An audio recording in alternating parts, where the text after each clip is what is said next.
Policy, procedure, and funding. Thank you.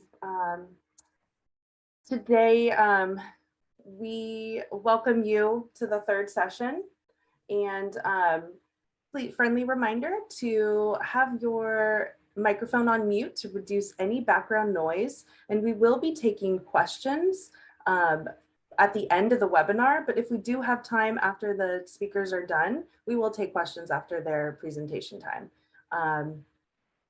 And my name is Nicole Donahue, and I am here to be technical support for the webinar. And if there's any issues that you are having, please feel free to reach out to me on the chat function, or you may email me directly.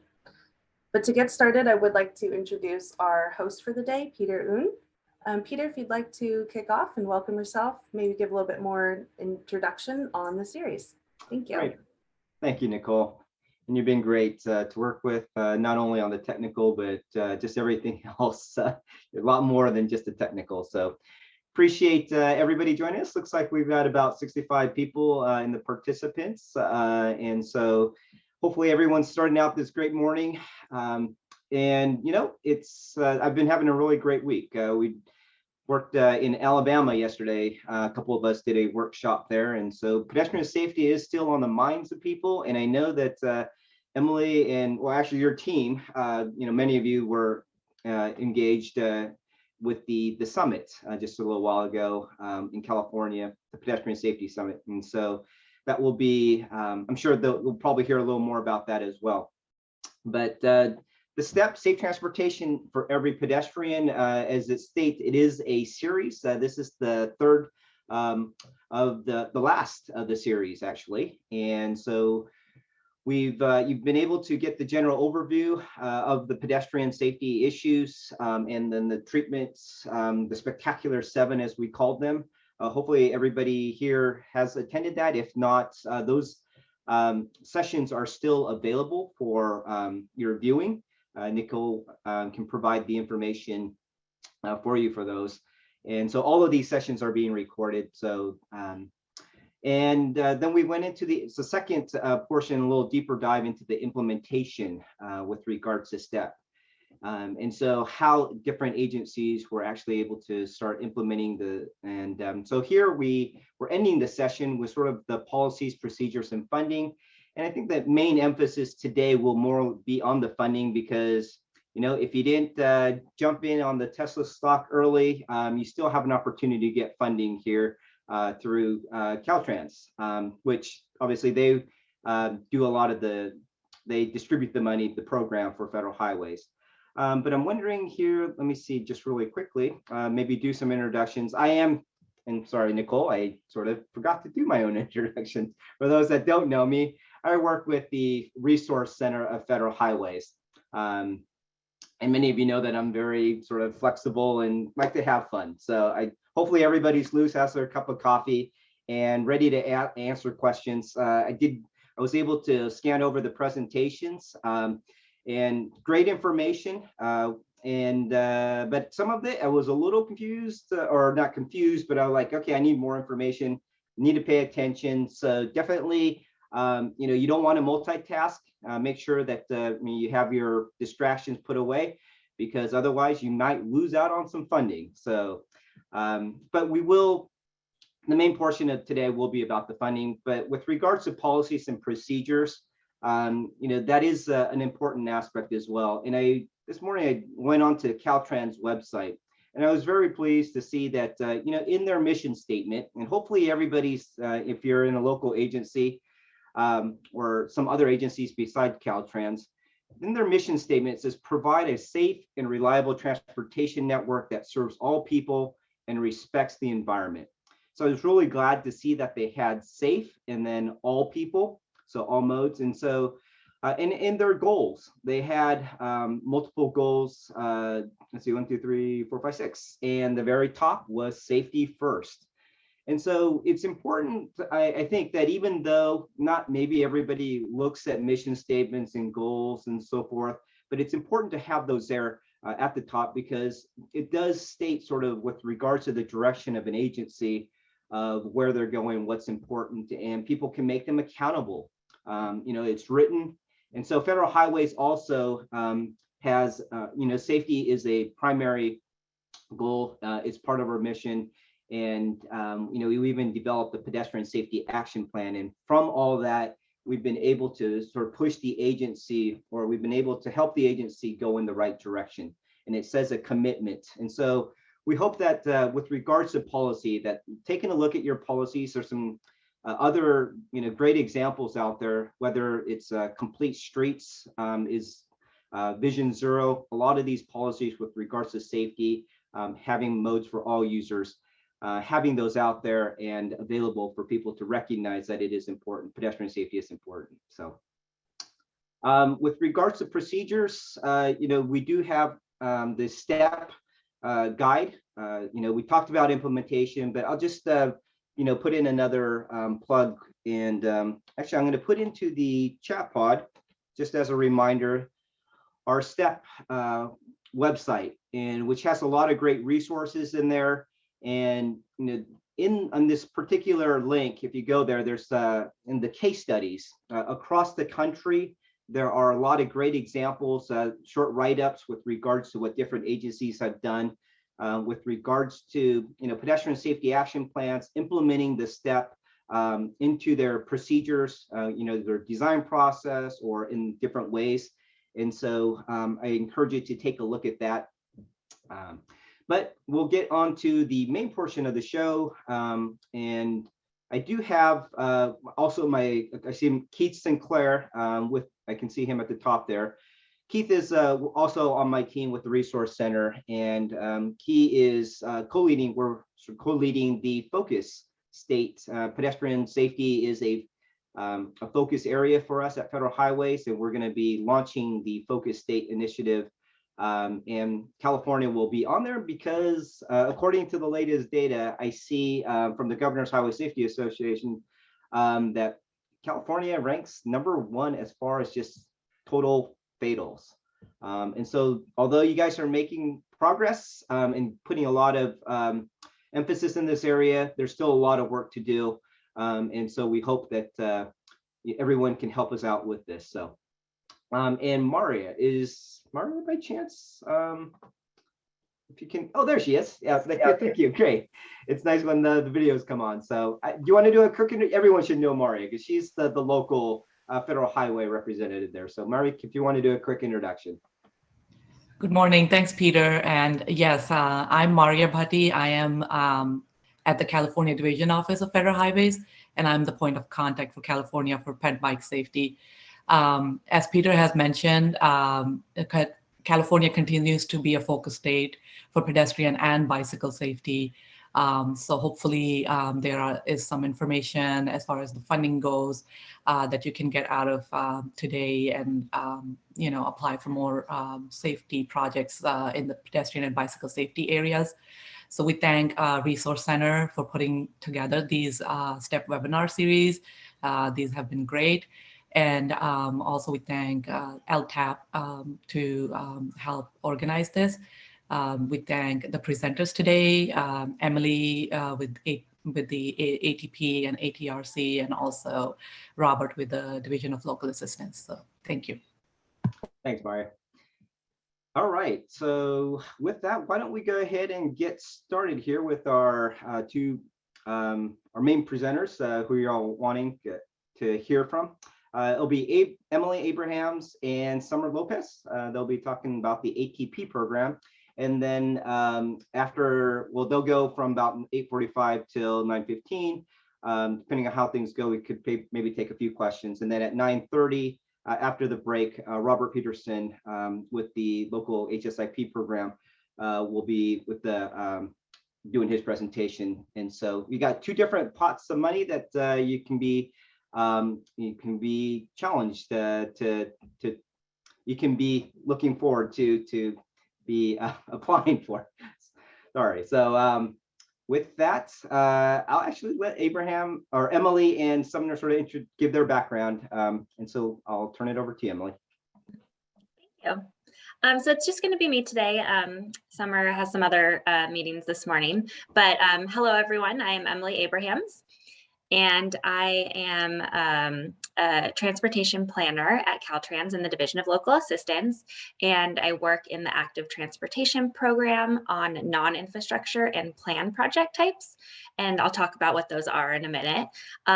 We also fund infrastructure projects, which two of my colleagues manage, and they're not here today either. So if we have any questions and I can't answer them, I'll be sure to relay them back to them for responses.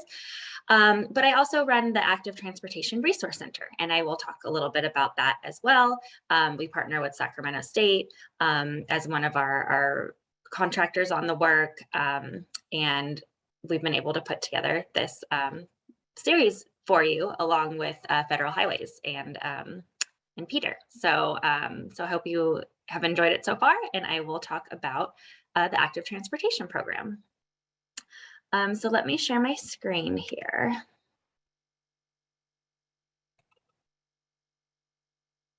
Okay. So can you see my screen? Yes. Okay. Good. All right. I have two screens here, so I'm gonna get set up. All right. So like I mentioned, I'll be talking about the Active Transportation Program today.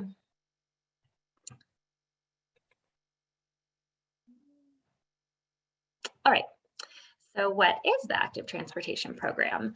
It is a funding source that funds non-motorized projects. Sorry, I have a few windows open. And they're projects that benefit biking, walking, and other types of rolling. So anything non-motorized. However, e-bikes are kind of, and e-scooters are kind of thrown in there too.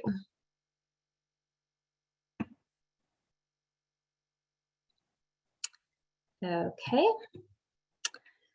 All right, so the goals of the program.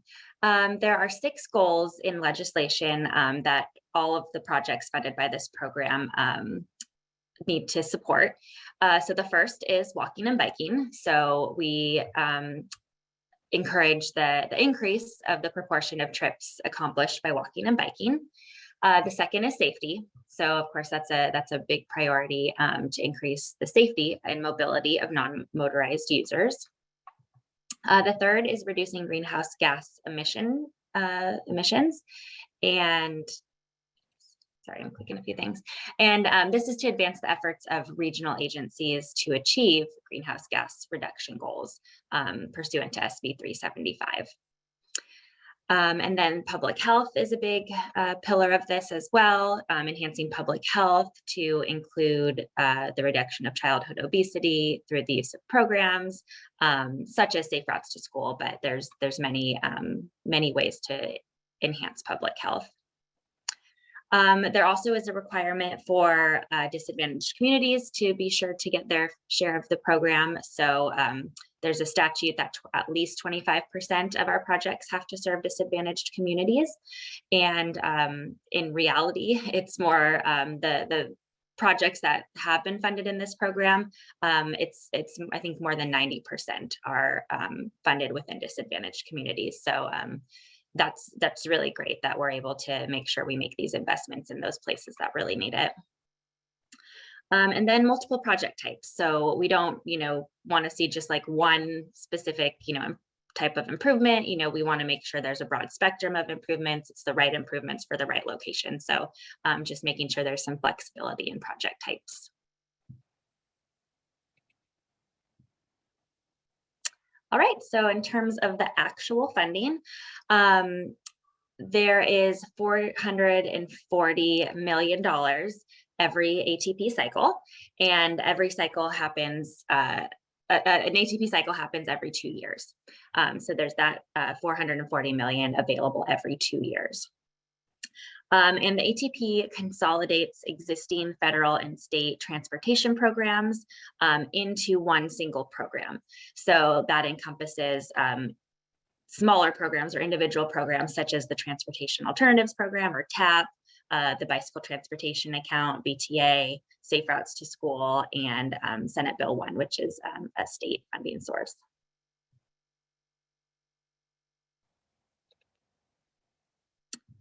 All right, so the way the program works, there's a split in the selection of projects.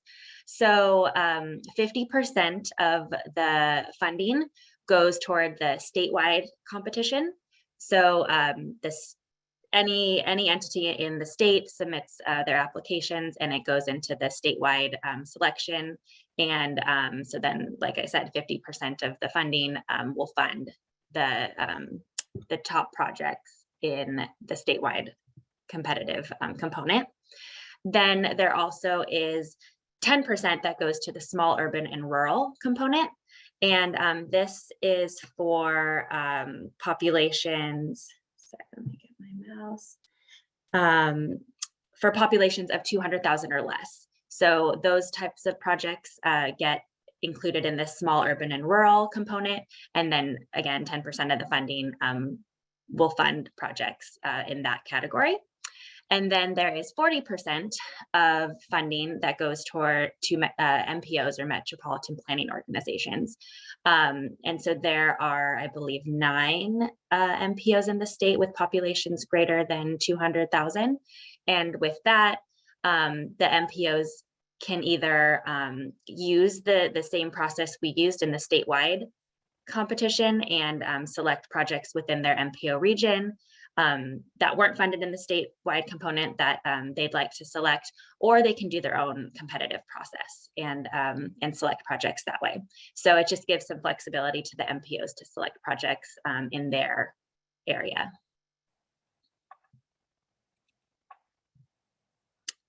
Okay, so project types.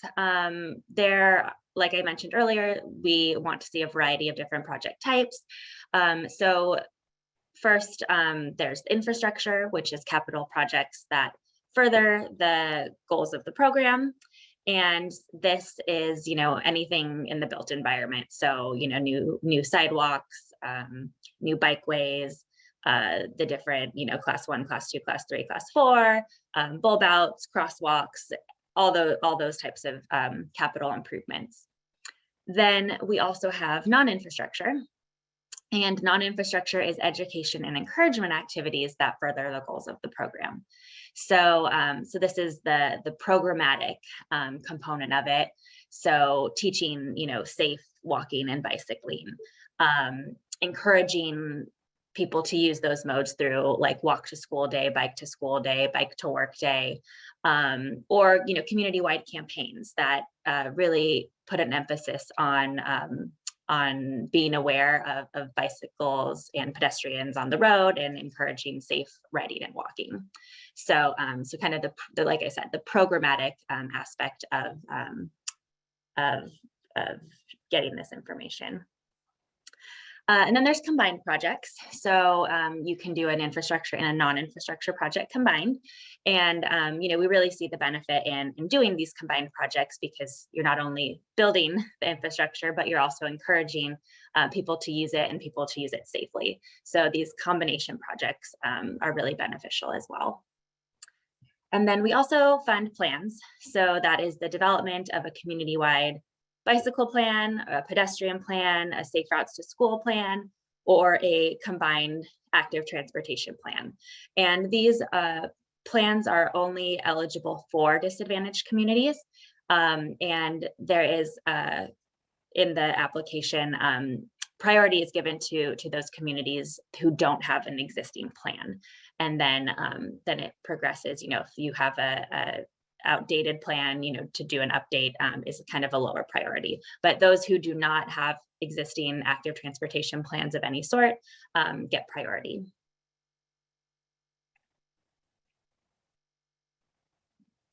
Okay, so now who can apply? So eligible applicants are listed here on the screen. They can be local, regional, or state agencies. They can be transit agencies, natural resource agencies, public schools or school districts, tribal governments. There is a little bit of room for private nonprofit organizations only in the rec trails component. And then any other entity that has oversight of transportation or rec trails that the CTC determines eligible. So in terms of the program itself, it's a reimbursement-based program. So the eligible applicant does have to enter into a master agreement with the state, or for tribes, they can do a fund transfer through the BIA, or a tribe can partner with another eligible applicant and be able to fund a project that way.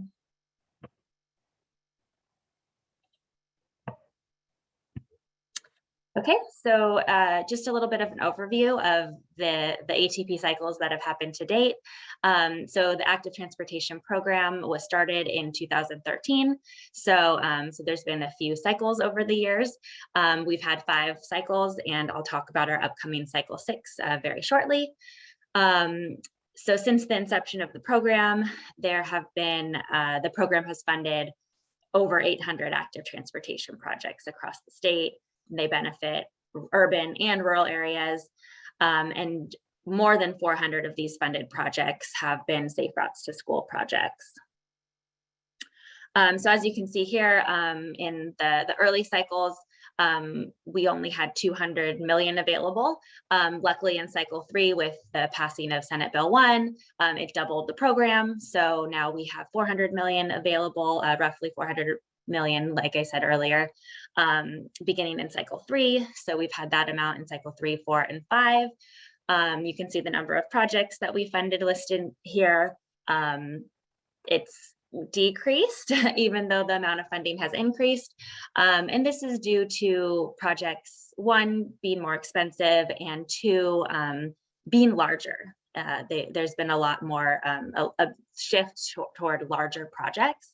So there's a few reasons for that. And we're trying our best to make sure that we can fund as many projects as possible, but there is limited funding, unfortunately. So we're always, seeing if there's availability for more funding. And I know there's a lot of initiatives going on to try to get more funding to this program. One thing that is not listed on this screen is the number of applications we get.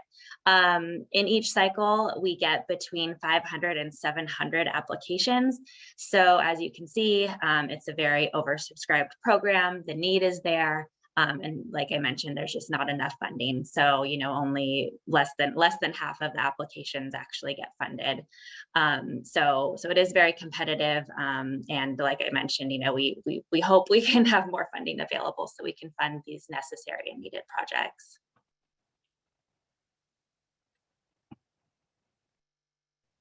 Okay, I just wanted to highlight here on our website, we have project profiles. So these highlight completed active transportation program projects.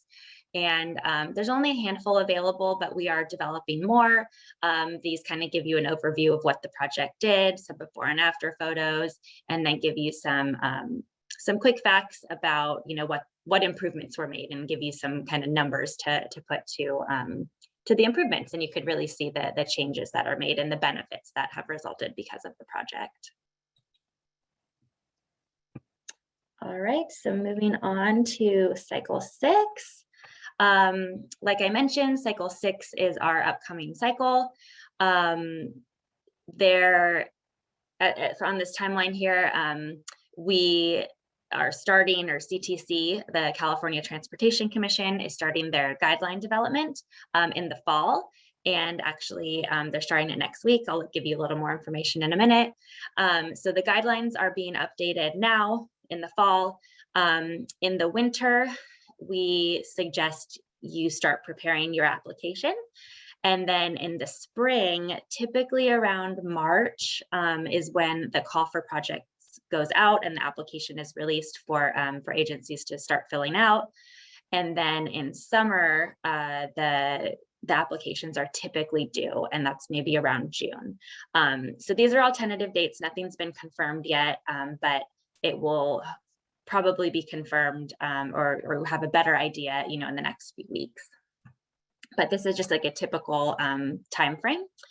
So as you can see, there's about 6 months between now and when applications are likely to be due. So now's the time to start preparing and getting your projects kind of ready for when the call for projects does go out. So these are just two really important websites. You'll probably want to save. I can put them in the chat after this presentation during the break. But there's the California Transportation Commission Active Transportation Program website. And this is where you'll get all updates in terms of the guidelines, scoring rubrics, the program related information. And then there's the Caltrans website. And this is where you'll find the actual like application, the forms, the supporting documents, more of the like administrative and application submittal information. So both of these are really important websites. They do get updated pretty frequently during the call for projects and leading up to the call for projects with the most up-to-date information. So definitely keep checking back for the latest information. All right, so like I mentioned, guidelines are being updated now. So the California Transportation Commission has put out this save the date for the workshops and the dates. So the kickoff workshop is going to be happening next week on Tuesday, November 9th. So if you go to the CTC website, you can find more information and the registration link for that to attend. It's good to attend these workshops so that you know what changes are being made. If you're familiar with the program, you can give your input on the guidelines. So definitely attend these if you can. One thing I did want to mention is there is the PSR or Project Study Report equivalent workshop, which is the second one listed on this chart, and it's Wednesday, December 1st. This one will go into a lot more details about like the technical aspects of the application. So it's a little bit different than the guidelines, but relates and is an important technical piece. So I definitely encourage attending that one as well.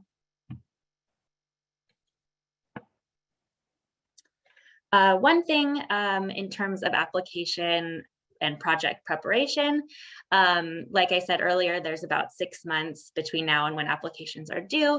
So one piece I did want to highlight is just to make sure you've done robust community engagement. It's always really important for these projects.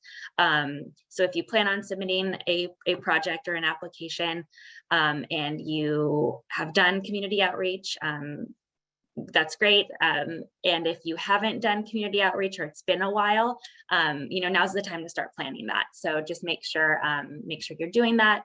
Make sure it's true, robust community engagement, not just updates and outreach. We really want to see how you've gained the feedback of the community and have incorporated it into the project. And that's a piece of the application. And then, as I mentioned, the other big piece is the technical aspect, and attending that PSR workshop will give you a lot more insight on the technical pieces as well.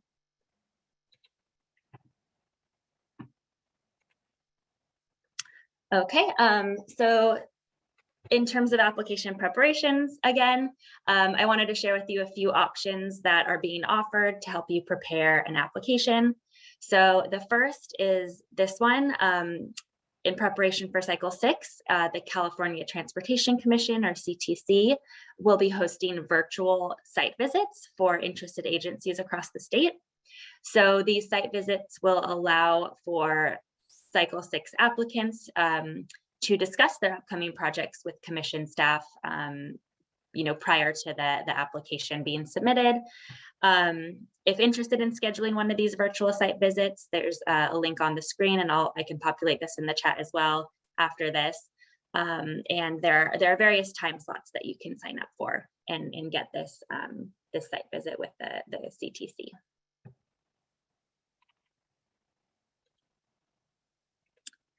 The other piece I wanted to mention is the Active Transportation Program Disadvantaged Community Technical Assistance Program. And this is being offered by the Active Transportation Resource Center. And we've done this program in Cycle 4, Cycle 5, and then we're going to be doing it again in Cycle 6.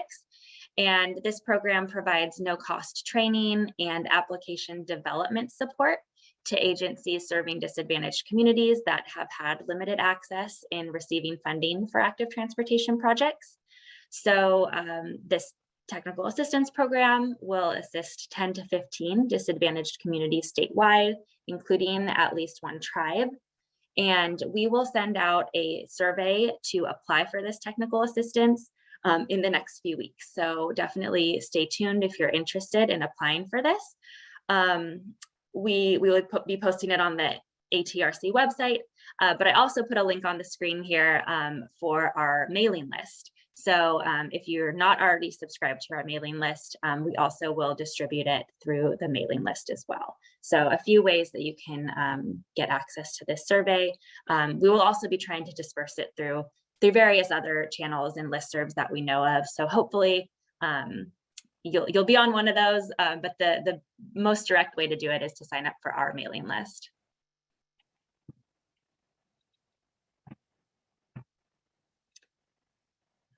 All right, so I also wanted to highlight just the wealth of information that is on the Active Transportation Resource Center's website.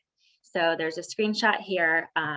If you haven't already heard of the ATRC, the mission statement is to provide resources, technical assistance, and training to transportation partners across California to increase the success of active transportation projects. And our website is www.caatpresources.org. So this website just contains everything you need. So if you're ever not sure about something, or you're like, oh, she might have said something about this, you can probably find it here. I just wanted to highlight again a few of our web pages to show you some of the resources on the website that can help you with an application for the ATP. So we have these videos, short videos called flash trainings. And so they kind of dive into a topic that is part of the application and give you like a quick overview of what to expect or how to fill out that piece of the application, give you some pointers and tips. So you can find those here. I know a few of them were developed as part of cycle 4. So they may be a little older, but I think a lot of the information is still relevant to the current applications. So still really great information. And we're going to be adding a few more over the next month or two to this website. This is our webpage for the Active Transportation Program Disadvantaged Community Technical Assistance. The text above we'll be updating with our cycle 5 work and the survey to apply. But one thing I wanted to highlight just on this page that we'll keep is our cycle 5 training webinars. And so these were provided as part of cycle 5, the last cycle. But again, like I mentioned, they're still relevant information and can be very helpful even for the upcoming cycle. So definitely, take a look at these if you need to view a webinar and get some insights on these pieces of the application.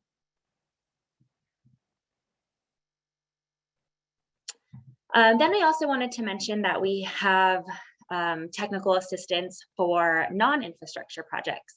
So we partner with the California Department of Public Health.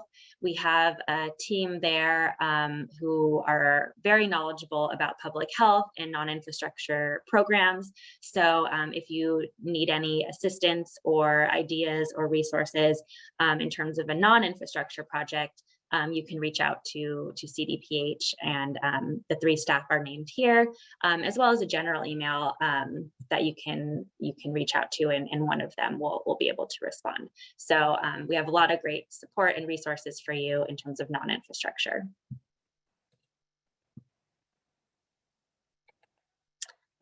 All right, and then I also wanted to mention that the Active Transportation Program isn't the only funding source that can fund bicycle and pedestrian and active transportation projects.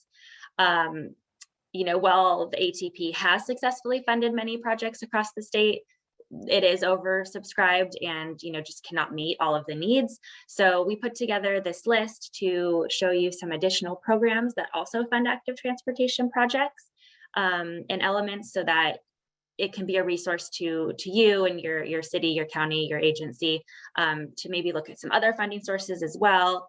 So that, the ultimate goal is to get these projects built and funded. So wherever the funding comes from is good. And, we just want to see the improvements made. So definitely check out this list. I can put the link in the chat as well. And I think this is about 4 or 5 pages. So there's a lot of programs listed here, and it could be a valuable resource for you. And that is it for the active transportation program. So if we have any questions, I think maybe we could handle a few of those. I did want to put up our contact information here before I end. Like I mentioned, we have some infrastructure program managers, Desiree Fox and Trina Liu, and their information is here. And then non-infrastructure and plans are myself and my colleague, Summer Lopez. Great, thanks, Emily. That's a very timely presentation. So everyone who's joined here today sort of has a leg up on the competition, those that didn't, and so very timely, but also a lot of information.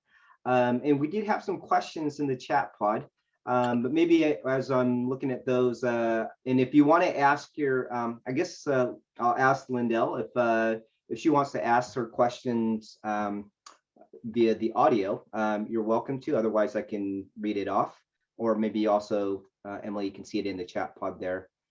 But I don't know if there'll be a follow-up, but get some interaction here, I guess. I like audio versus just reading. So Lindell, if you wanna jump in, you had a couple questions there, so I'll give you the opportunity. And the most common phrase said in 2020 and 21 is, "You may be on mute."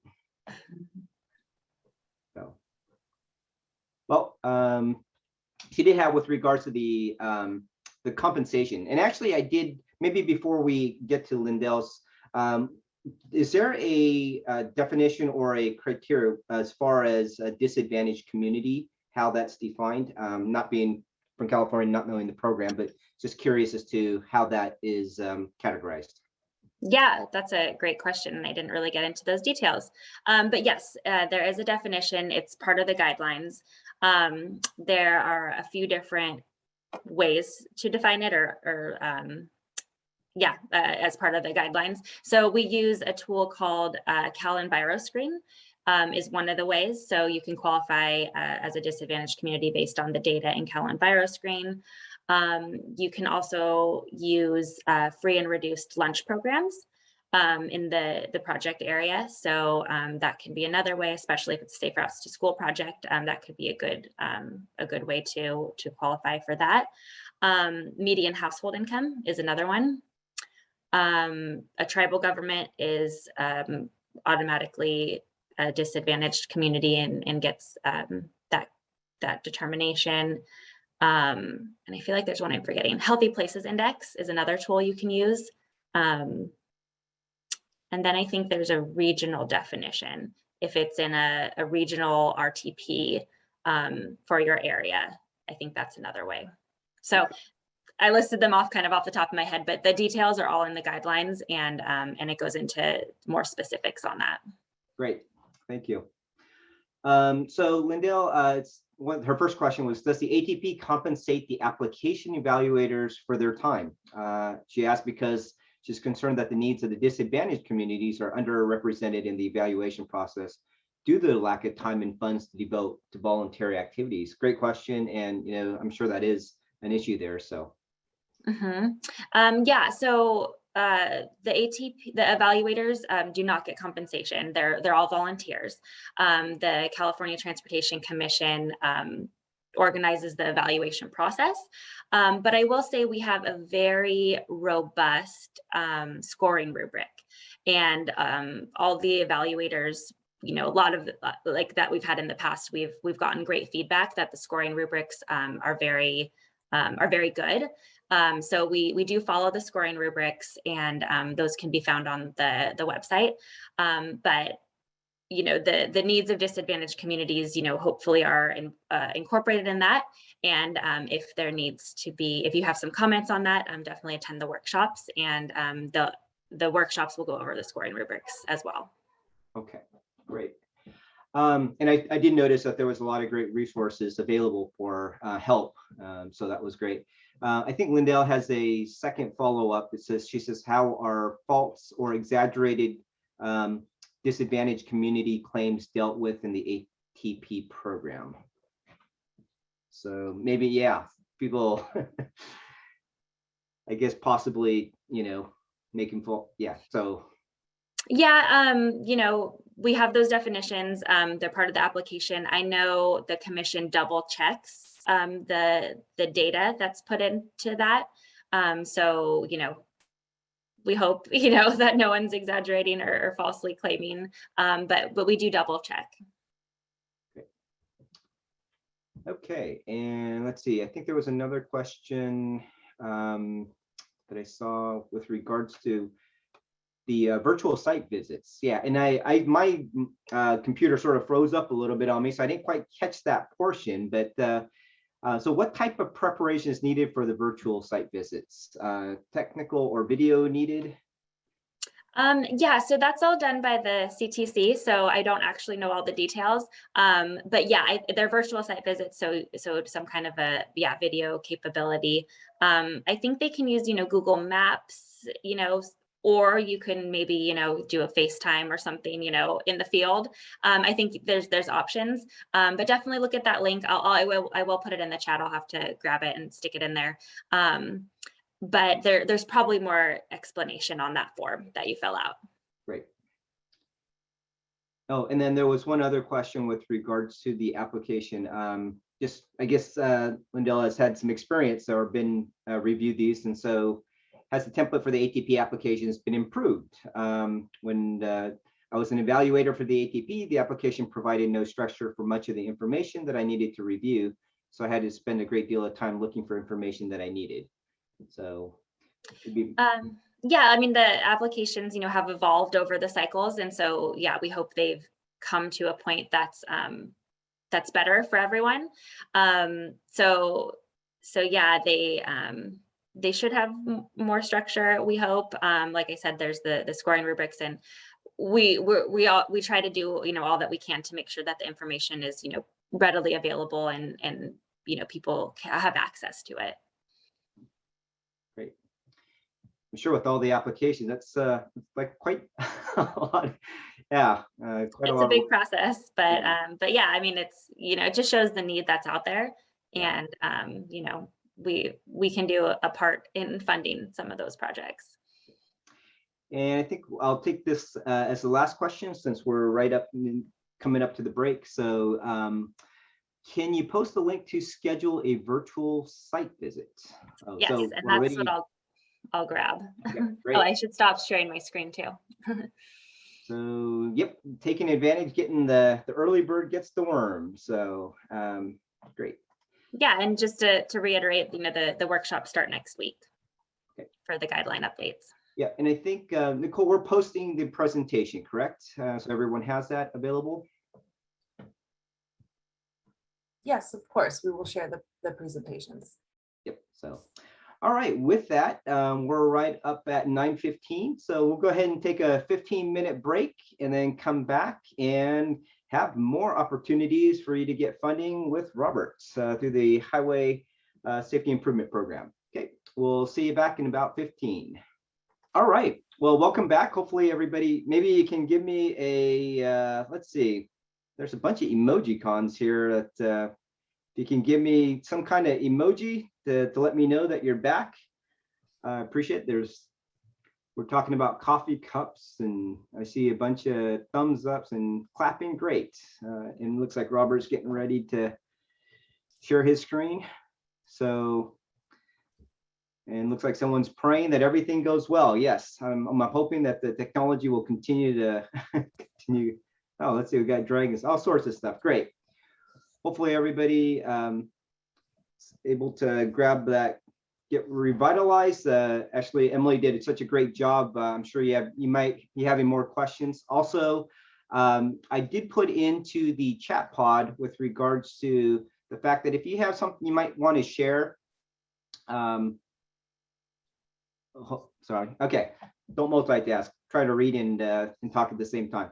So if you have something to share, I think we may have some time at the end after the Q&A that if you want to share some things that you might benefit everybody else with regards to policies or procedures, or in the funding, if you know other mechanisms funding, we'll allow some time at the end here.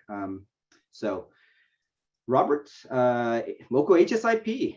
I know that safety is our thing, and although I appreciated Emily's, because oftentimes I don't always get to hear that aspect of it since I'm in the safety area, but really the two go together. You want to build safe transportation systems so that people use it, and so here we got the safety aspect of it, special pot. So I'll let you go ahead and take it away. All right, thank you, Peter. So yeah, as Emily shared with ATP, they are, as you've heard, they are focusing a lot on maybe on the major, more infrastructure when it comes to active transportation. We're ASIP here, where we do things a little different, as you probably are well aware, but we try to fund projects that are smaller projects. We don't have the funding that you've seen there with ATP. So like anything else, we try to, so to speak, spread the peanut butter out very thinly, and hopefully we can provide as much resources and funding to local agencies as possible using the, as you've heard, all the STEP countermeasures. And really that's our focus. So I'm just going to take you through our local HSIP, and there's some things that you need to be aware of for this cycle. And just keep in mind that when we go through cycle 11, which is coming up, unfortunately, ATP and in local HSIP, we stumble on each other with our due dates and funding timelines. The reason why we, well, for at least for us, it may not be a big issue any longer because of us being state funded, and I'll get more into that later. But we were trying to, as you know, the FTIP gets updated every 2 years, and so we're trying to align our funding and applications to where we would meet that cycle. And we could do it every year, but we want to give agencies a breather. We don't want them to be having to do applications every year. And of course, it just seems to work well every other year. So we're going to continue, I guess, stepping over each other for now.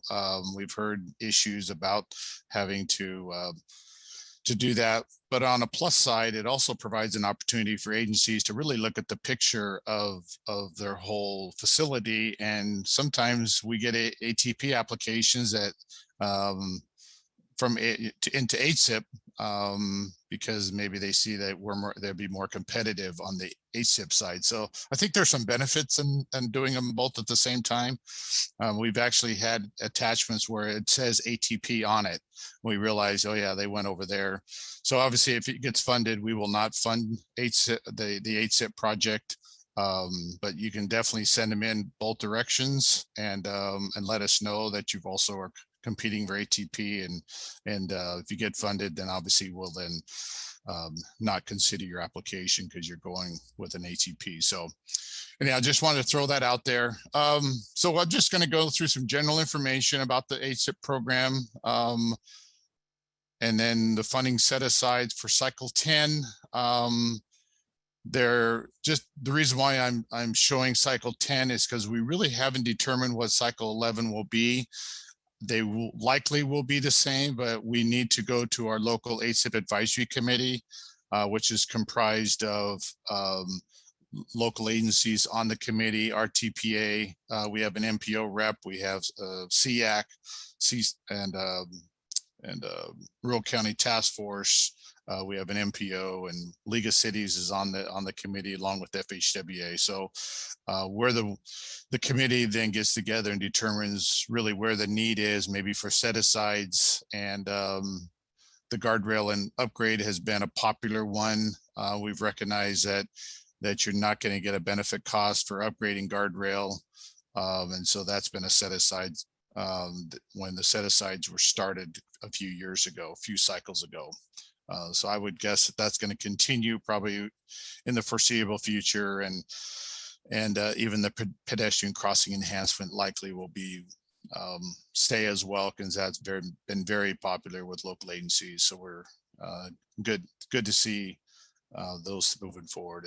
Then I'll touch on the benefit cost applications, the form itself, the ASIP analyzer tool, and then project delivery requirements. And at the very end, I'll just kind of go through kind of a summary of where we're at with the program, just a couple slides on how successful we were with cycle 10, and finish it up there. So just to note, hopefully everybody saw, we sent out an office bulletin just a couple months ago. And what this office bulletin means is, as soon as it gets released, that information in the office bulletin become active. They supersede any other guidance that might be different in our current guidelines for 8SIP. So if you haven't seen that bulletin, go to our website. I think there's a link up there. You can probably type in California Local Assistance Office Bulletins. It'll take you to that website of all the office bulletins that get released. And the point of an office bulletin is we need to make the action to be effective immediately. We can't wait for the annual updates that we do with our program, where we do annual updates on our guidelines and our manuals. And those office bulletins then will get sunsetted and get incorporated into the guidance once that happens, and then they get sunsetted. So this office bulletin was released because we couldn't wait, and also it provides a notification to the agencies that hey, there's something different here, something changed, pay attention. So the 4 things here. We added language about the local 8SIP advisory committee. That's nothing on an action side, but just to memorialize that committee. It's been in place for a while. But the biggest things was the local road safety plan or equivalent is now a requirement for cycle 11. So what that means is hopefully your agencies have taken advantage of getting funding, have already started, and this is when I say equivalent, the SARP also qualifies, but we encourage agencies to go beyond the SARP and get the involvement of the other 4 E's, not just engineering, where what the SARP was more focused on the engineering aspect, where the local road safety plan, as you've heard probably from many presentations, FHWA is a great resource to look up that, and we point to the FHWA website on local road safety plans. But that's going to be a requirement. And so if you're asked, are we going to be the police over here and looking into every one and making sure that a plan meets every dots the I's and dots the I's and crosses the T's? The answer is no. We are not going to be saying yes or no, but our whole point is, we hope an agency will take that step in putting a plan together.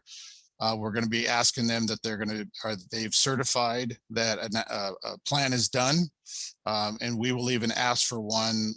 We're not going to ask for them all, but when we do ask, if we do ask some questions or concerns or whatever, we might ask for a plan. So that's kind of the way we're going to be approaching this. If you have a plan and you call it something else, that's fine. Some of them call them transportation plans, with the focus on safety, as long as it shows where your needs are, where your focus is, where your fatal and serious injuries are, and that you're moving forward with applications that are addressing those. That's really the whole point.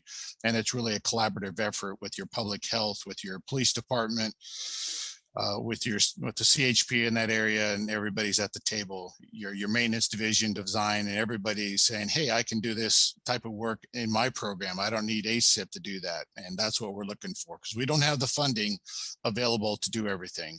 So hopefully that with this, everybody together, that we can really be really strategic on what we're going to do to reduce fatal and serious injuries on local roads. Also, we incorporated procedures on the state-funded HSIP projects.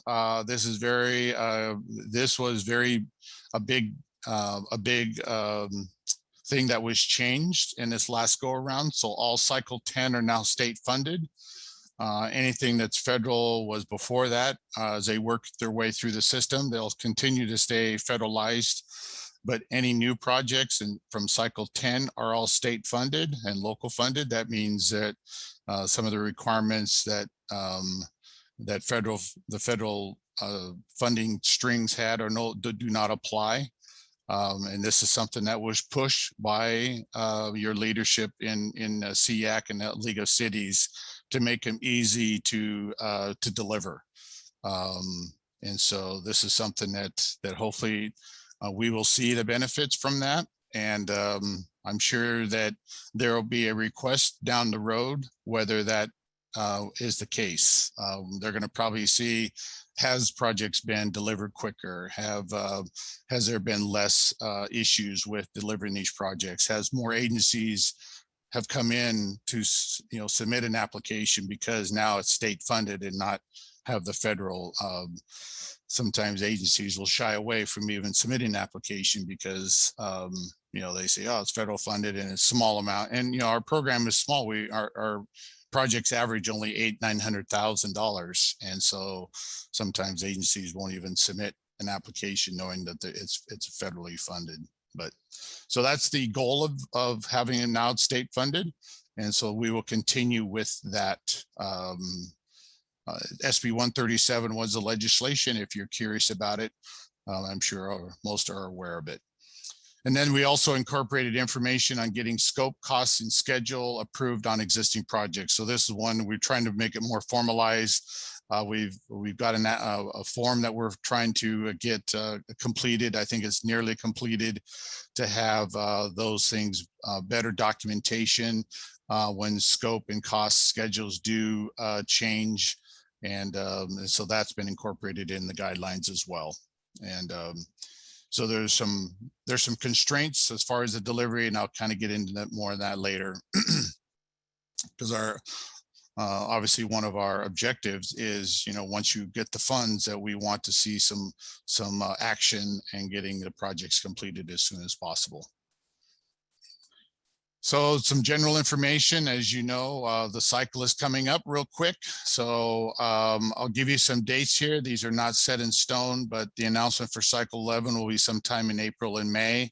And I also will note here, which I don't have, is we typically do a webinar, which we will as well. So when we do the announcement, look for a webinar announcement as well. And that webinar will give you an update on what changes that you're going to see in this cycle. What are the added countermeasures? What are the changes in countermeasures? Things that you should pay attention to, maybe updates on our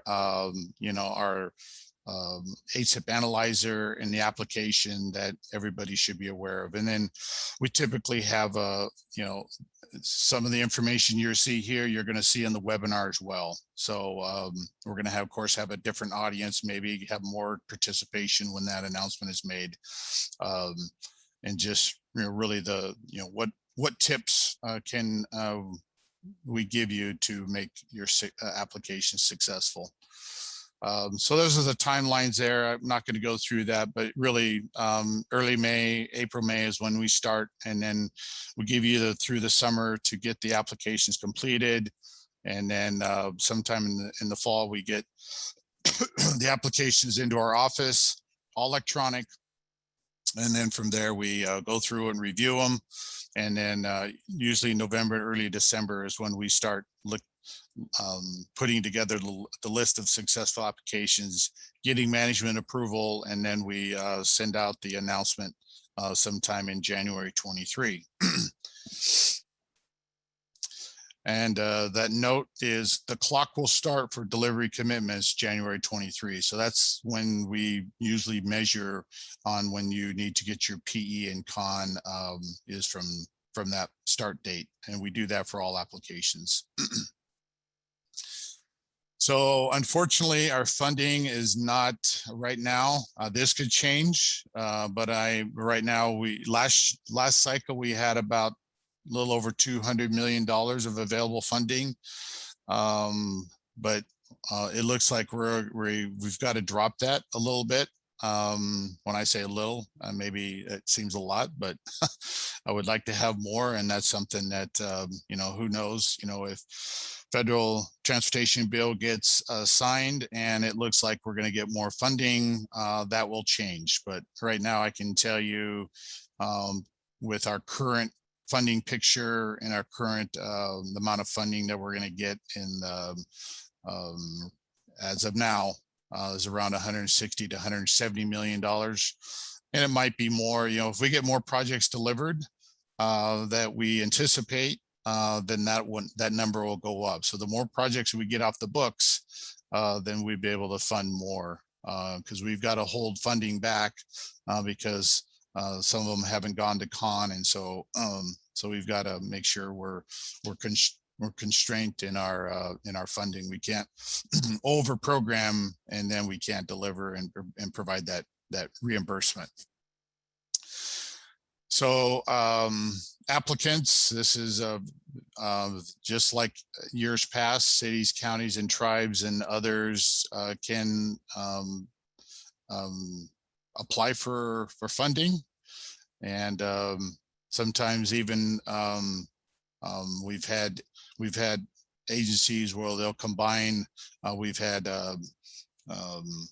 some RTPAs will actually put in an application, and it'll comprise of many cities in one application, and that works just fine for us to provide the benefit of just having one project to administer. As I mentioned, cycle 11 applicants must have a completed roadway safety plan or equivalent. For cycle 10, we use the state and local funds, which I mentioned, and we will do that for cycle 11 as well. And also, as like cycle 10, multiple applications may be submitted for the same project. And so with this here, we'll get more into this later on in the webinar, and you can read more about it. But with the systemic approach, some agencies were submitting an application and they were putting a lot of locations and countermeasures, or a lot of locations with one countermeasure into one application, but the BC maybe was lower, and then they got aced out, and our cutoff was 10, and their application maybe was 9. But if they had taken some of the lower type of locations that didn't have as many crashes, they would have had a BC of 11, and they would have gotten funded. So we offered the opportunity last time to send in multiple applications, which, the first one would have a higher BC. The third one, let's say they submitted 3, and the third one would have a lower BC. And so based on where the cutoff would be, they could either fund 1 or 3 if one did not make the cutoff. And so a few agencies took advantage of that last time and were successful in getting one of their applications funded by that way. So that's something that we are going to also continue in this upcoming cycle. So of course, the 2 type of applications is the BCR applications, which is the benefit cost. Minimum requirement is a 3.5. So if you've got a BCR less than 3.5 on your application, we will not accept that project or that application. So unfortunately, we've had some agencies spend some resources when their BC is less than 3.5. And so it's not that we don't you know, we don't, obviously a BCR 3.5 is over the 1.0, but what we're trying to discourage is we really are not getting we can't get down to that level to accept those applications. And so it's really a matter of a resource of like, don't spend your time on applications that are going to be less than that because they won't get funded. We've had over these last cycles, we've had, you know, cutoff dates or cutoff BCs of 7. This last time we had 12, and I'll show you why a little later on. So it's in other years we've had 7. And so it's about it's a matter of how many applications we get will determine what the benefit cost is and also the amount of funding available. So that's why we have that cutoff. We really don't want agencies to spend any time on areas that are not going to get funded. Maximum per agency is $10 million, and the number of applications per agency is no limit. And you're like, wow, how does that, what do you mean no limit? You know, so can I submit 20 applications? Well, as long as it stays under the 10 million, yes. But what we see is most agencies will, you know, that really want to get to that level of 10 million, you know, they'll submit 2 or 3 applications and each one of them are worth $2 to $3 million a piece. And so that's what we see, but we don't provide a limit. We just say it's no limit, but this is your cap, is 10 million per agency. And that's federal funds or the state funds side.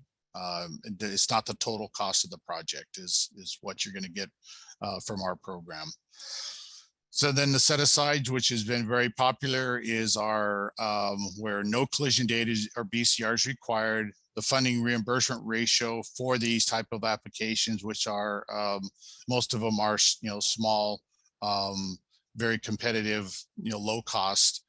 It's 100%. And then the number of applications per agency is 1 for each set aside. So this is what we had in cycle 10. Was the upgrades, guardrail upgrades, pedestrian crossing enhancements, installing edge lines, and then we also had a tribal set aside.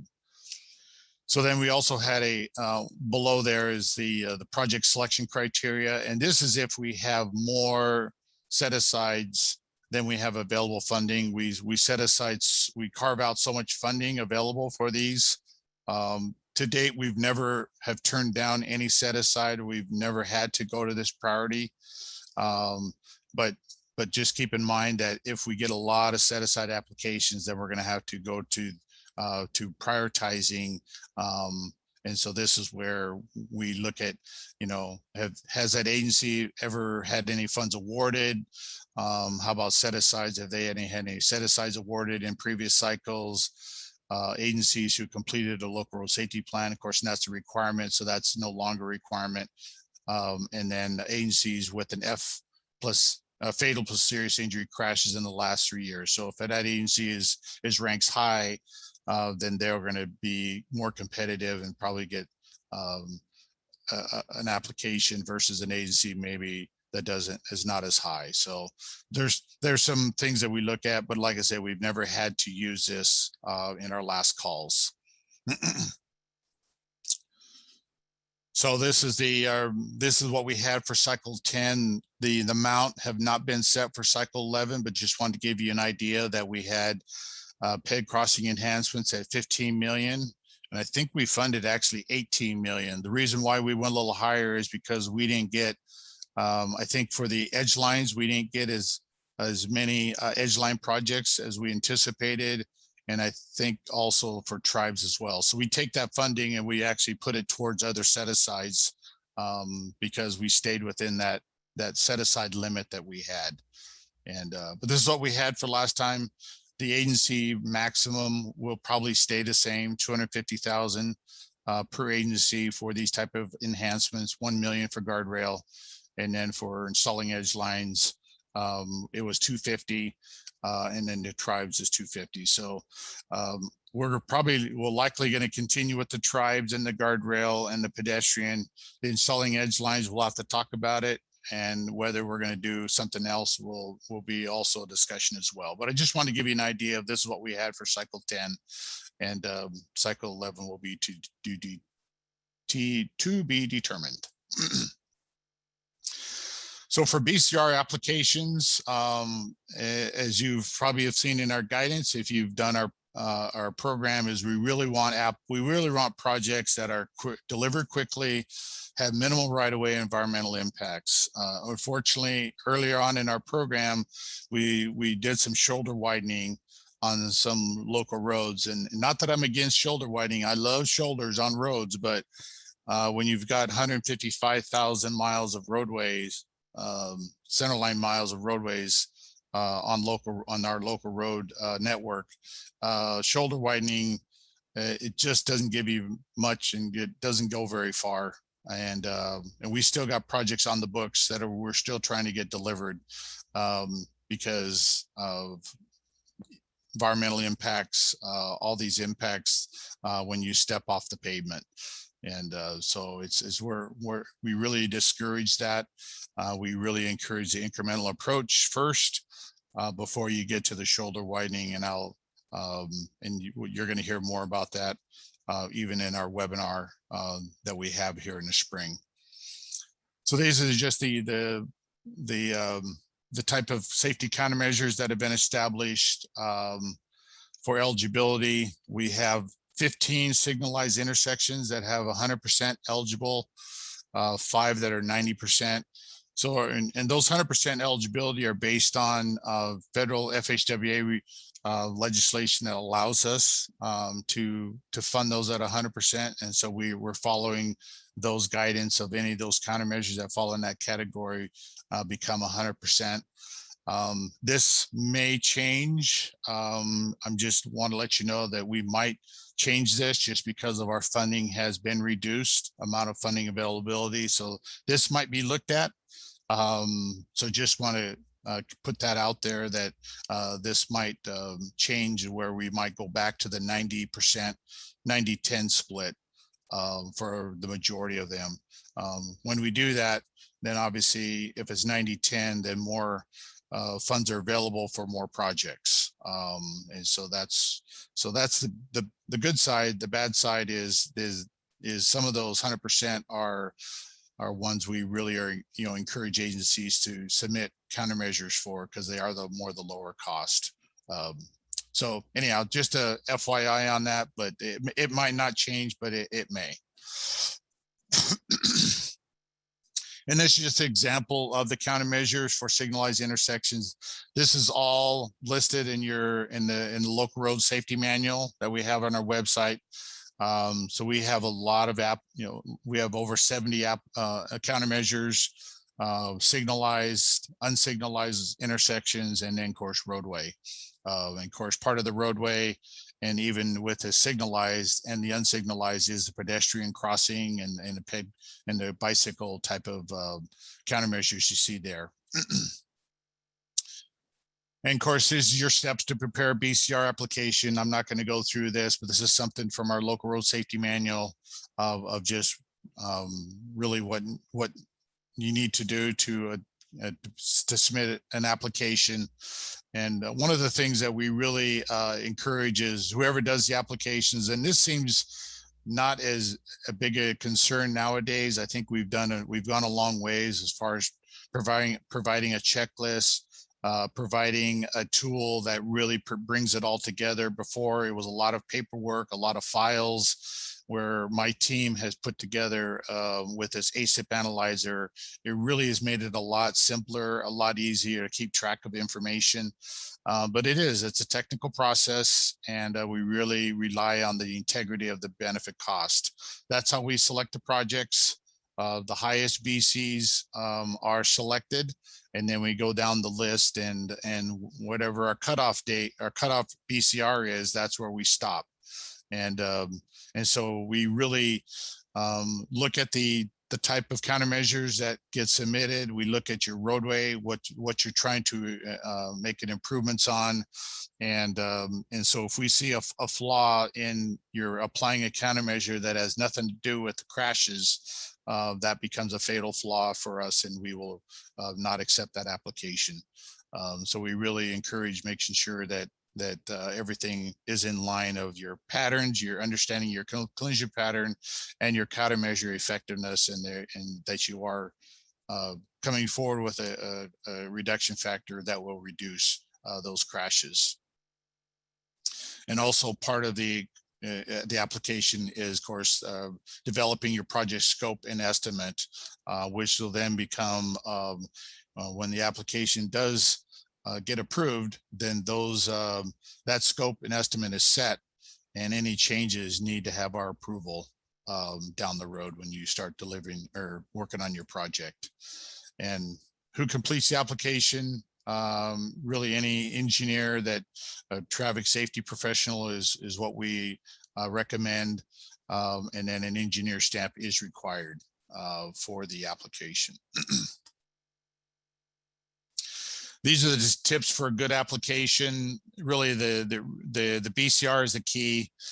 So that's where we really, as I mentioned, we don't want to see a misuse of a countermeasure and using crashes that are not in an influence area of an intersection.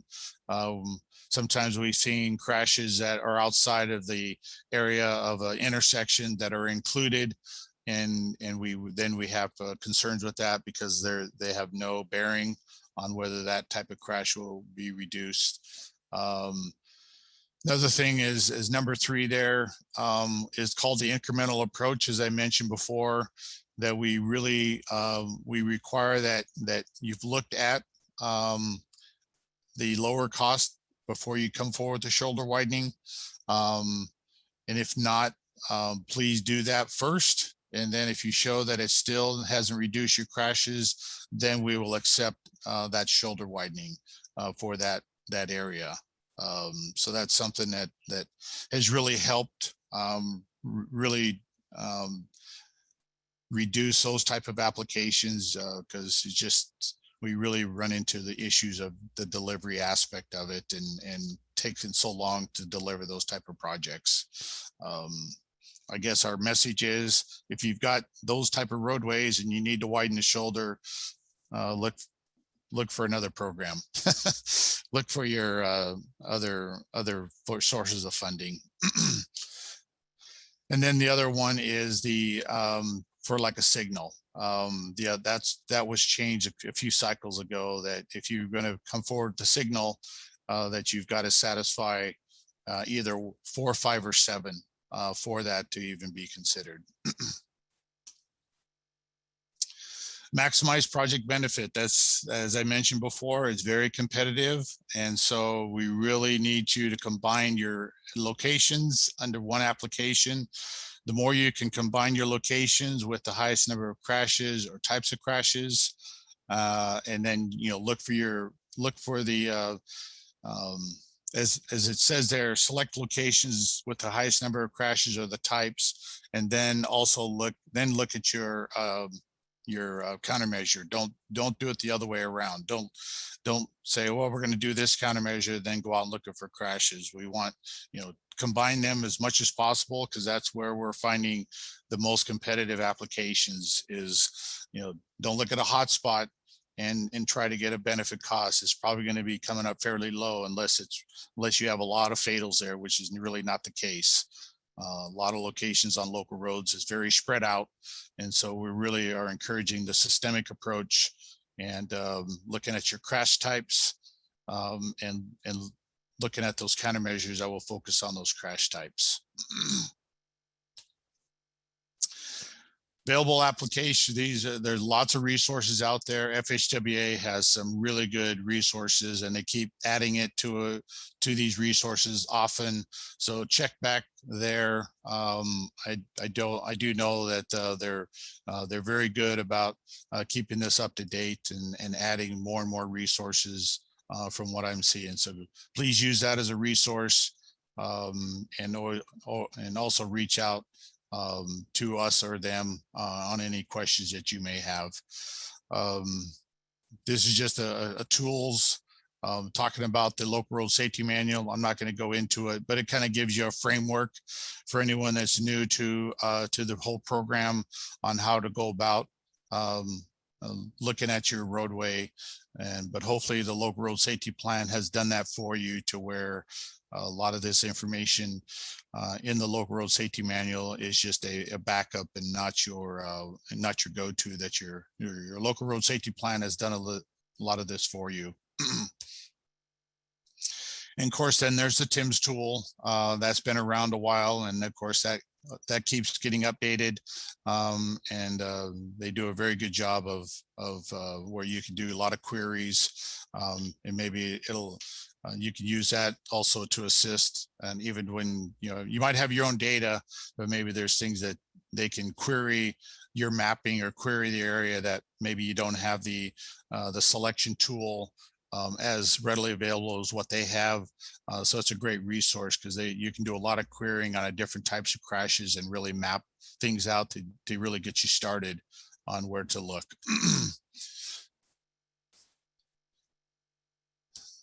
So that's just more of a, as I mentioned, and then the application form itself, like the last time, it's going to be all PDF. Everything is going to be submitted electronically, no paperwork. So that's the good thing. Everything will be saved on your desktop, your files, and then from there, your application will be sent in to us. That'll be set up to where when you send them in electronically, you'll get an email back saying we've received it. And we've done this the last couple cycles, and has worked out really well. And it's just it's amazing how efficient that we've become in this area as far as keeping track of projects, going back to projects, applications, and especially now that we are teleworking, we don't have to go into the office a lot to go see applications, where in the past we would have had to done that. So this has really been made very convenient for us, and even sending information to whoever needs the information. ASIP Analyzer is that tool that Richard P. of my staff developed a couple cycles ago. We will of course continue using that, making updates to it, but that's the tool that he developed to really make it easy for everybody. You input your crashes, you input your costs and your cost of your project, input everything in there, and then it comes up with the benefit costs. And it's become very simple, very easy, and something that hopefully takes away the complexity out of doing these type of projects, and seeing what kind of benefit costs you're getting. It really helps with going back and forth. If something is you're not getting a high BC, maybe a location can be taken out quickly and run again, and so within a short time, you can see whether an application is worth it to go further. You can throw an estimate in there saying, oh, looks like we're going to get a BC of 20. All right, so let's develop this further and make it an application. Rather, if it comes in at 3, okay, this is not worth it, and then you can quickly adjust it to make it to where it becomes more competitive. As I mentioned in the project delivery requirements, this is something that we really track, is your PE 9 months after your allocation request, and then 3 years after your project gets selected, is 3 years. And so if you don't get your project funded after 3 years, then we start flagging it. And if you're on a flag list, you cannot submit an application until you've sent us a justification that with the new milestones. And then if it's beyond the 5, then if you've got 2 or more that's beyond the 5 years, we will not give you more funding. The theory is you've already got projects on the books, and if you add another project, it looks like the track record of delivering is not there. But as soon as you get those delivered, then we will, of course, consider you in future cycles. But if you get them delivered even during the year, you might, through July, you might be on the delay list, and then in August you've come off because you've delivered. Then we'll consider you because we're not going to do that check until we start making the application selection. This is just some summary in years past. I'm not going to go into this farther. Just wanted to show you how many applications that we received. This is from cycle 4 through 9, but cycle 10 is where I want to point you to, because we've never received 429 applications that we received last year. Part of that was because there was multiple applications, as I mentioned before, but I think a lot of it is a lot of agencies now, because they've have safety plans, they're becoming to where there's more opportunity to realize they need to do something about their roadways. Unfortunately, we were able to fund 190. There was 193 actually local agencies that did get funding, but the total request was 490 million last year, and so we could only fund 227, unfortunately, because of our available funding capacity. But we feel like, close to 200 agencies were able to at least get one application and or more. And so that was a pretty high percent. I think it was around 80% that submitted application was able to get a project. Just a more specifics there, 188 cities got funds, 78 county were selected, and then $153 million went to the cities, 75 million went to counties. But just a note there, all PED crossing enhancements set asides were funded last year, but the cutoff last year, or the last cycle, was 12. And so that was the highest ever. So we'll see what this cycle is, but unfortunately it may be just as high. So I guess my message to you is, of course, the set asides, there's no BCR, but any BCR application, you probably want to make sure it's over 10 for sure. That's my advice right now. It might be less than that, but to be on the safe side. This is just more information on the PED crossings that we funded. You've probably seen this before. You've seen my last presentations, but we were very successful in funding PED and bike projects here in this last go around, and we're confident we'll continue to fund these type of projects in the future. This is our website. All you have to do is type in California Local ACIP, and there it is. We got everything in there that you need to know and more. We'll keep those updated as information comes available on current updates, current calls. We'll use this as a resource. And that's all I got. Thank you. Thanks, Robert. That's all. That's a ton of information, great information. And actually even got a comment that was clear and informative. So thank you for that. And there was some questions that came in.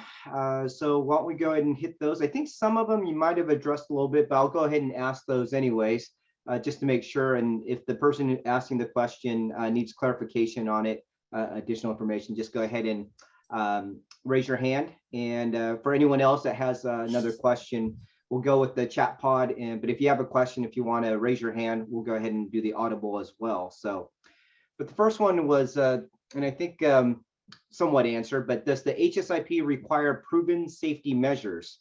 If HSIP funds less well-documented measures, are the applicants required to provide before and after matrix? Does the ATP have the same requirements to use proven safety? So this is sort of a dual one for Emily as well, sort of similar with the ATP funds. But maybe Robert, you can take that one first. Yeah, my answer is yes. However, if you have a countermeasure that is not on our list, please contact us early to say, hey, we've got this. And if you can show that it has reduced crashes, or maybe, because, I admit we don't have everything in our list, which is, I think there's something, it's intentional. We can't include everything. But if there's something that you want to move forward with, that's where your focus is on your crashes, please, let us know what that is. And we've given that exception. But we've given that okay. Just because we don't have it on our list doesn't mean it can't be used. But please, work with us on that. Work with your DLAE or your ASIP coordinator, and even contacting us. They'll probably contact us in the first place, or we might have a meeting on it, or you can contact my managers, Richard Key or Chulu, on that, and we will talk about it, discuss it. But so yes, Great. yes and no. Yes, no, that's good, because I sort of had a similar question as to which values you were using for the benefit cost ratio, so that it is on your website. Great. That way people aren't pulling it from different locations and so forth. So right. The next one here, as far as, do you fund travel? This one's interesting. Do you fund travel lane narrowing as an alternative way to provide a wider shoulder? So maybe like a narrowing road diets or those type of things, but is that something that you would provide? Yes, that is part of your roadway reconfiguration. So we call it road diet or a roadway reconfiguration. So yes, that is one of the countermeasures, is actually taking your roadway and reconfiguring it to provide for bike lanes. So yeah, that is a what we're going to do. I just wanted to let everybody know. I think our countermeasure for road diet will be expanded, or will provide more recommended information in there as far as what we mean by that. We had an agency last year saying, your configuration that you've mentioned is not listed for what we want to do. And so, we don't want to restrict things that maybe will work for you, but anything that changes, the road prism to provide more modes and all that, and provide a location for bikes would fall under that category. Great. All right. Okay, and then I'm gonna a similar complete streets could really reduce the BCR. Would it also be considered a countermeasure that causes a rejection of the application? I would hope that we could include the ADA ramps and sidewalks as part of the pedestrian safety. As far as the, you mean for the set aside? If it's in the set aside, I believe a lot of agencies have added those. I'll have to verify on that, but I do know we allow some percent to be included to put the ADA information in those applications. We don't want it to become an ADA project. That's sometimes what happens is, you get a safety element, and then pretty soon you look at the other information, and that becomes more expensive than what you're trying to fix.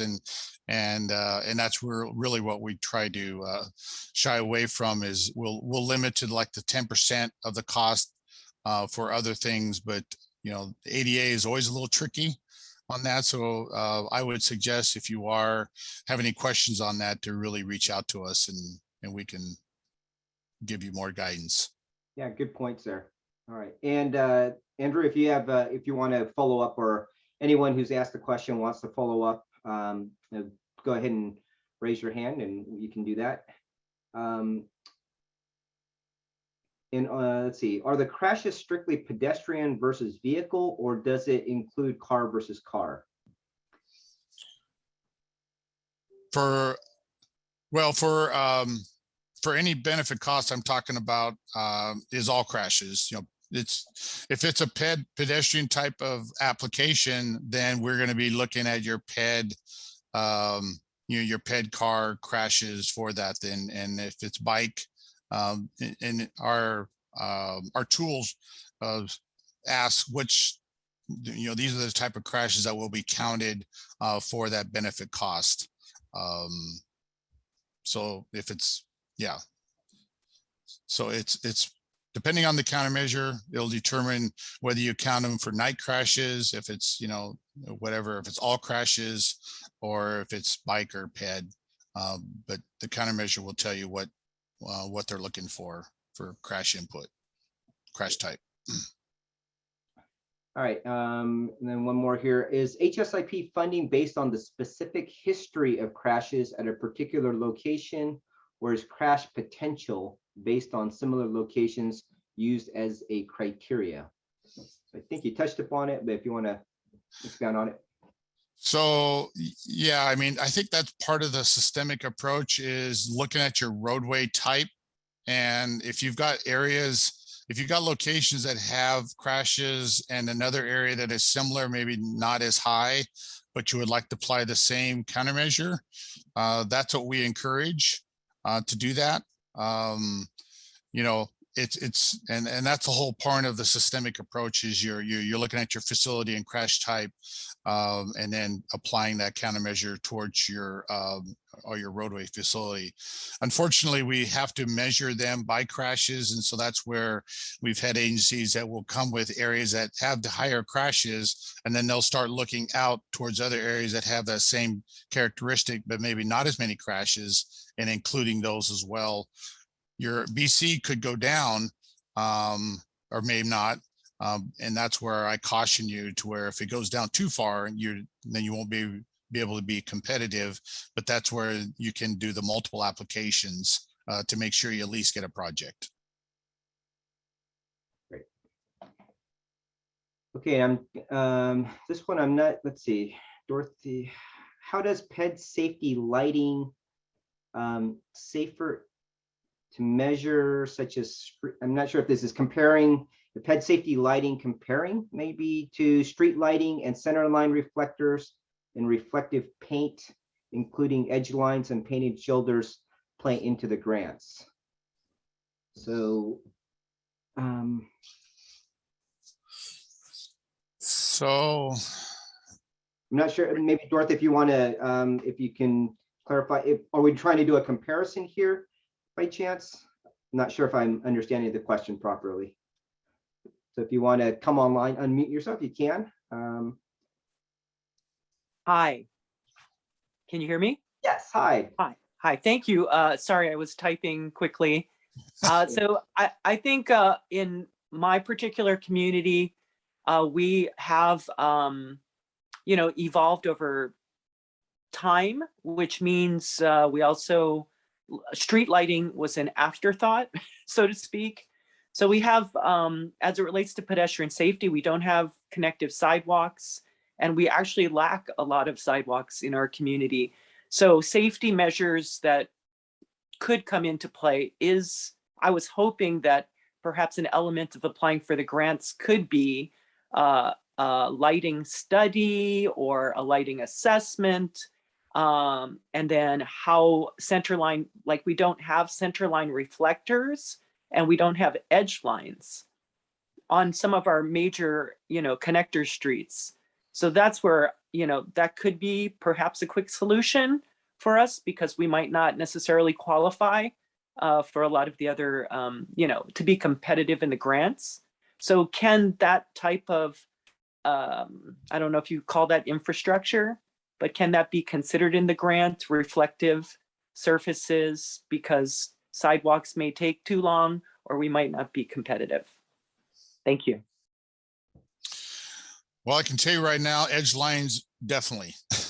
If you don't have edge lines, that is something that we really encourage every roadway to have an edge line.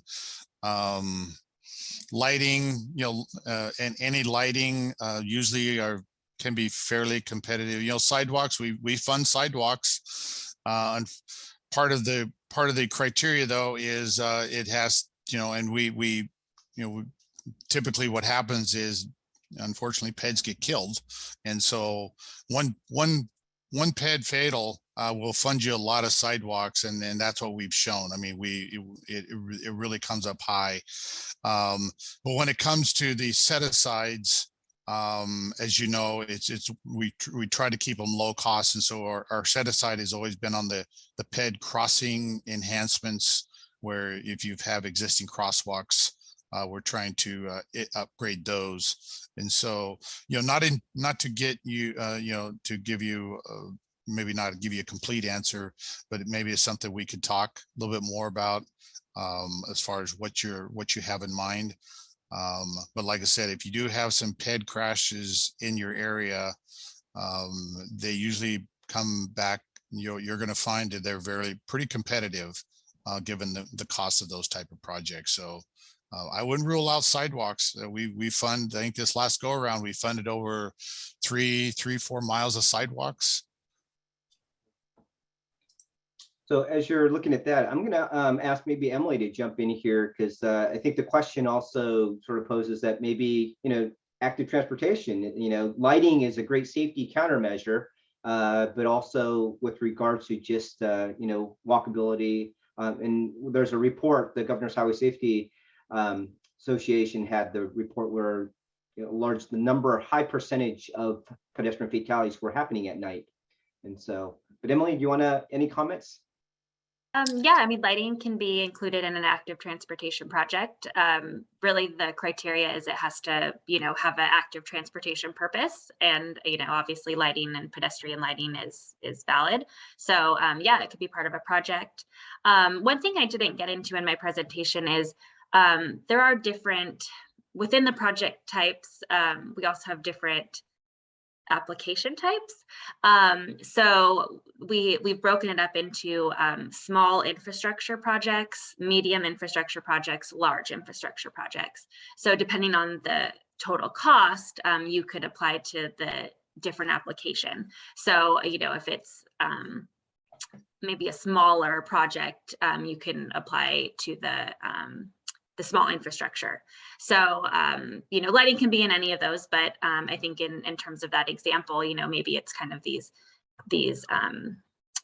lower cost or smaller project types. But like Robert said, sidewalks, we fund sidewalks. So, don't rule those out either.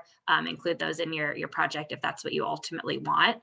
And then the other thing I'll mention is the ATP did have a pilot last cycle on quick builds. So quick builds are different than demonstration, and they're different than small infrastructure. They're kind of the in between. So if you need to do something quickly to address a safety need, you can apply to a quick build. And then, you can do an improvement relatively quickly. And then, the long-term goal will be to actually construct it, maybe build the sidewalk at a later time. But you can use that as another opportunity. Hey, Emily, I'm going to give you an opportunity to plug, since you mentioned quick build, and I did sit in on that presentation in your summit. Do you want to give a plug for that, where eventually I think that information will be available for people to view? Sure. Yeah. So last week, I think it was, we held the Active Transportation Symposium. And so it was a 3-day event with 6 panel topics, 2 keynote speakers, a virtual networking session. So a virtual conference on lots of active transportation topics. Panels included community partnerships, quick builds, demonstration projects, safety, connecting with transit and housing, and bike highways. So those were our 6 topics. We can pop the link in the chat to our website. You can get a sense of what the panels and sessions contained. But we did record all of the sessions, and they will be posted next week. So they're not available yet, but they will be soon. Great. And I see that we've got just a minute. Let me go ahead and ask this one. I think it would be a quick one for either of you. Are audible pedestrian signals eligible under any of these programs? Well, I'll start because Emily probably has better answer than me on hers, but yes. However, there's a caveat. It better not be your only countermeasure because, we like, as much as we like audible, that's, they really have to go back to, what's your goal in the project. So we will encourage to add audible if you're there. But it has to be just a small percentage, usually around that 10% of your project. So if you're going to come in and do work, whatever, and you want to add audible, that's usually not a higher cost. But we've had agencies that's all they wanted is audible, and we specifically say in our countermeasures that's not shouldn't be your only account, your only type of project, that it should be included as a small percentage. And I'm sorry, I missed the question. Oh, with regards to APS or accessible pedestrian signals, are they eligible under these programs? Yes, I think, ADA accessible improvements can be part of a project. Right. All right, I apologize. We're right at 10:30 and all of a sudden a few more questions came in. So I think, Nicole, though, what you do is typically we'll take those questions, and I think maybe we can have Robert and Emily respond to those and put them out in written format. But I want to give back to Nicole to just wrap it up. I think she put in a evaluation of form, but thank you both to Emily and Robert, and also to Nicole and Tracy and everybody else who made this series very successful. And the main thing here today, you got now opportunities for funding. Let's get those projects on the ground and save lives. So thank you very much.